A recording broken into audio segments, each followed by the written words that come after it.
અત્યારે વરાપનો સમય છે, ખેતરોમાં ખૂબ કામ છે, આમ છતાંય આ સમગ્ર વિધાનસભા વિસ્તારમાંથી હજારો ખેડૂતો, 18 વર્ણના લોકો, રત્ન કલાકારો, ખેત મજૂરો, વ્યાવસાયિકો, નિવૃત્ત કર્મચારીઓ, ખેડૂતો, આ બધા જ લોકો સ્વયંભૂ સ્વખર્ચે ઘરના ટુ વ્હીલ લઈને, ટેમ્પો લઈને, બીજા ત્રીજા વાહનો લઈને મને આશીર્વાદ આપવા માટે વિસાવદર પધાર્યા.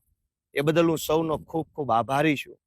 દોસ્તો, આજની આ જન આશીર્વાદ યાત્રા પૂરી થયા પછી મને અનેક ફોન આવ્યા, વોટ્સએપ મેસેજ આવ્યા, ફેસબુક મેસેજ આવ્યા, ફેસબુકમાં કોમેન્ટ આવી કે વિસાવદરના ઇતિહાસમાં આટલી ભવ્ય રેલી ક્યારેય નથી યોજાઈ.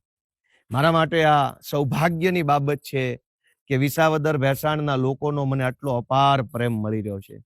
હું સૌનો એટલો બધો આભારી છું કે આટલી ઐતિહાસિક રેલીના સ્વરૂપમાં મને લોકોએ આશીર્વાદ આપ્યા છે. આ સાથે જ આમ આદમી પાર્ટીના રાષ્ટ્રીય નેતાઓ શ્રી અરવિંદ કેજરીવાલજી, શ્રી ભગવંત માન સાહેબ, શ્રી આતિશસિંહ સાહેબ અને અમારા પ્રદેશના નેતાઓમાં શ્રી સુદાનભાઈના નેતૃત્વમાં અમારા સૌ ધારાસભ્યો, પ્રદેશના સૌ હોદ્દેદારોએ પણ આ વિશાળ જન આશીર્વાદ યાત્રામાં હાજરી આપી અને મને આશીર્વાદ આપ્યા છે. એ બદલ હું સૌનો ખૂબ ખૂબ આભારી છું.